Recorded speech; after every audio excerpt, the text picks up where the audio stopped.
Hi, my name is Sherry Doherty, and I'm a lady in red, in Act 2 of my career and living my best life.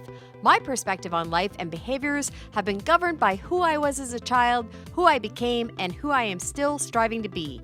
People my age are beautiful, bold, confident, and full of wisdom, and truly, the encore of the story of your life is still when the best songs are yet to be sung.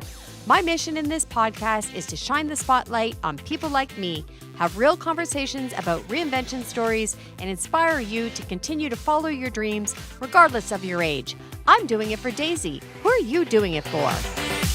Good day and welcome to the Encore podcast. As you may have noticed, we've been on a bit of a pause, and I believe that I owe everyone a life update and let you know why we were on pause, which to be honest was no particular reason other than focus on other things. And my producer actually moved away for a while and is now back. So I did struggle to decide whether or not I wanted to keep going, but I have gotten some really great feedback from this. I know that we have some fairly regular listeners who have said to me, "Hey, Sherry, where have you been?" So now that we're back in a bit better rhythm and that I have access to my direct producer again, I'm very happy about that. And we're going to get going again. So come September this year, we're going to try and get into a regular rhythm where we are producing at least 2 podcasts a month. Again, if you know anyone that has an interesting story, just to go backwards, we are focused on people over the age of 50 who are still doing amazing and interesting things, often reinventing themselves because they've had some sort of moment of truth or life change right in the middle. And I love to have them share the stories so that we can inspire other people to know that, 50 is only the halfway mark and there are many ways you can continue to reinvent yourself. If you're new to the podcast, welcome. I truly appreciate you listening. I invite you to go back and listen to episode number 1 and 2, which are my origin stories, and you will know why I'm doing this. I am doing this for future me, which I have lovingly named Daisy. Daisy to me means grandmother, and I'm not there yet, but I think I will be within a couple of years. So just some quick updates today to let you know where we're at from a life perspective.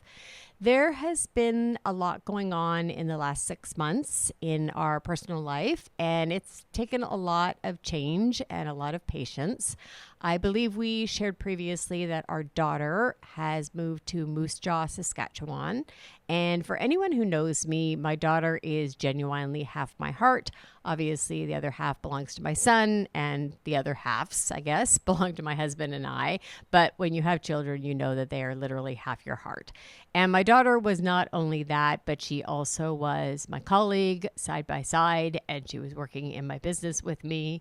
And I saw her every single day, and now I'm going to cry. She moved to Moose Jaw, Saskatchewan last November. And it's really, really hard getting used to her not being in my daily life. I'm really, really grateful for things like FaceTime because we speak almost every day. So we are very in touch and we do talk to each other. But I can say since last November, I have seen her twice. And that is really difficult when this person who is your light and a large portion of your life is gone. It's very difficult. I don't think that I have told the story, definitely not on this forum, but my husband did one of the most incredible things for me this year, which I will always be grateful for. But my daughter moved away in November, and in March, my husband and I were going to Las Vegas because there was a RE/MAX conference. And I was very excited about going to this particular conference because I had achieved an award level that I had never previously achieved. And I was very excited about that and proud of myself because, again, if you've listened to my origin story, I had to completely reinvent myself when I turned 50. And this was a big deal for me. I was saying desperately how much I missed my daughter. And when we got to Las Vegas, literally my husband is not good at keeping secrets. But when we got to Las Vegas, it was very late at night. So 11 p.m. in Las Vegas, which is 2 o'clock in the morning in my brain. So I'm tired and I'm cranky and it's March. So it's been cold and whatnot. And we walked into the hotel lobby and there's a video of it, which is fantastic. Maybe we'll get it to be the trailer for this. But I walked into the hotel lobby and somebody said, "Excuse me, ma'am, can I help you with your bag?" And I turned around and it was my daughter. So her and my husband had cooked up a lovely surprise for me, and she was in Las Vegas with us for that 4 or 5 days, which was literally one of the greatest gifts and the best surprise I've ever received. It was really, really hard to focus on conference. So I apologize to Remax, but I didn't pay very much attention to the conference because my option was, go to an educational workshop on how to get more leads or go be by the pool with my daughter I haven't seen in 4 months. And it was 90 degrees out, and the pool and my daughter and the 90 degrees won every single time. So I am all in, rah, rah, Remax, red, white, and blue. I always will be, but I wasn't very good at attending conference this year. At any rate, that was one of the best surprises that happened. I love that. I love that we had that time together. Fast forward, I think we saw her the 24th of May weekend again. She came home for a dress fitting. She's getting married on New Year's Eve, which is going to be the greatest time. And she came home for that weekend, so I saw her then. Haven't seen her since, which is really hard and really difficult, but I am very excited to share. Actually, I am going to see her on the Labor Day weekend, which is coming up in a week. So I'm very excited about that because, to be honest, I've been a little bit sad that I haven't been as deeply involved in the wedding planning as I had in my romantic imagination.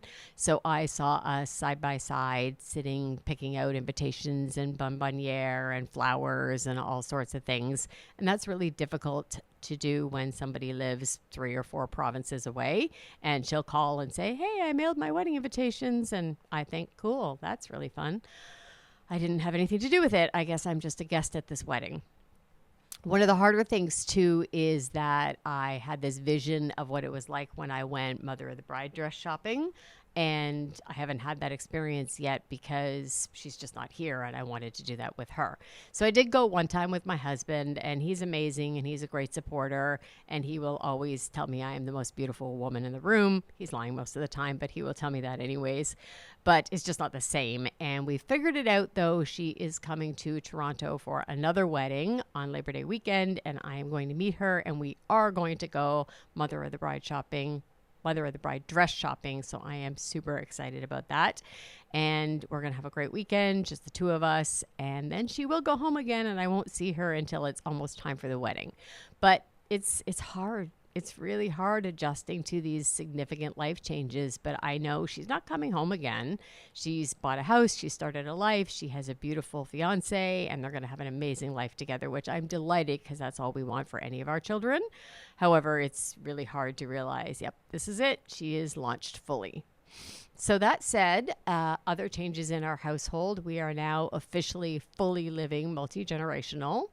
In our house, there is my husband and I, my 26-year-old son, and my 87-year-old mother. And that's a lot of different people with a lot of different energy and a lot of different moods at any given time. And that, also still acknowledging that another significant player in our family has been yanked out of it has been a lot to manage through. And it's not bad. There's literally nothing wrong. It's just very different and getting used to new rhythms and new routines. And like I said, we all have, I most times don't see my mother in the morning because I'm gone at 7:30 in the morning and she doesn't get up till 10. And then unfortunately, she stays up late into the evening watching TV and I go to bed at 9 o'clock. So there's not a whole ton of interaction. And honestly, I have some guilt associated with that because I do feel bad that we're leaving her on her own a lot. My 26-year-old son, also the other half of my heart, like I mentioned, has moved back in because it's not an easy world right now for young adults trying to start their lives. It really is just not an easy time. I know so many people with adult children living with them because it's hard to get a job. It's hard to save money. It's hard to, pay rent or get a down payment for a home. There just isn't. And I'm not going to get into the politics or the economics of where we are in the world in the state of Canada right now, but it's not easy and it's not great.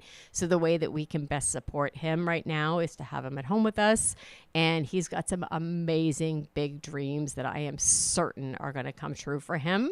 So we're giving him every ounce of our support so he can chase those, because none of us want to get to the end of our lives and I wonder if I could have accomplished this dream or that dream. You just want to know that you gave it your everything. And if you did or you didn't, then that was what your fate was meant to be. But that's how we're managing through that at this time. And from a business perspective, so business is continuing to tick along. It is a difficult real estate market. I set some lofty goals again for myself this year, and I'm not 100% sure I'm going to achieve them. I'm giving everything 100% of my effort, like I always do. I have, my daily activities checklist. I service my clients to the nth degree and give them every ounce of my effort and my ability. The market is just difficult right now. The other interesting thing is I've added a team member to the team, so I am delighted and excited to share with you all that Rob Francis, who was a prior guest actually on the Encore podcast, has joined the Stage 1 real estate team officially, and we're having a lot of fun working together. He's fantastic. One of the things I love about Rob the most is that, for one, he's got a great sense of humor. He's super reliable, and he's completely dedicated to his clients, or our clients, I guess. He is very disciplined. He has a military background, so he was in the military for 25 years, and he is no muss, no fuss, no drama, very easy to work with. If he says he'll be somewhere, he will be there, and he'll be 5 minutes early. If, we said right at the outset, if we had a disagreement or if something wasn't working for us, we were just going to head on tackle it and have really great open communication, and it's working really, really well. So it's just nice to know that I have a partner, we'll call it, that is able to help me service our community in the way that I want to and the style that we want to, and represent the Stage 1 brand the way that we want to, because that means everything to Terry and I. As you know, we have Stage 1 real estate, we have Stage 1 sound, and we have bigger dreams of there being more Stage 1 other things. So stay tuned for those. Terry and I are also having a ton of fun doing our radio show, which is called 30 Years of Nonsense. And I think I've shared this previously, but I'll say it again. The one thing I love specifically about the radio show is most of the things that we do is either Terry's thing and I'm helping, or my thing and he's helping, but somebody kind of always has the ultimate decision making. But this, our radio show, is our shared project, and nobody has more say or more pull ultimately in how we accomplish things. And it's really fun to have to collaborate and come up with a topic or a theme every single week. We share the workload, so we brainstorm on ideas. So sometimes we'll talk about Broadway music or country music, or just this week we talked about if I had $1 million, because someone lucky in Kingston won $75 million, and it wasn't us. But we had a lot of fun researching songs and just having great conversation about what we would do, learning things about music. We have a shared love for music, so that's something that we're doing together. And it's actually, I know this is going to sound a little bit cheesy, but it's actually been really good for our marriage. I think that it's great to have a shared project that isn't where somebody has a little bit more say or ultimately more pull than the other. And honestly, we're not doing it because we're trying to make money. We're doing it because we love music. We love working together, and it's a great fun thing that we're doing. We're doing it for free. We're not getting paid to do it. We just really, really enjoy it. And it is one time in the week where we're definitely side by side, 50-50 collaborating, and we're quite really enjoying that. So those are kind of like the big highlights of what's been going on and why we've been on pause a little bit. I love Q4.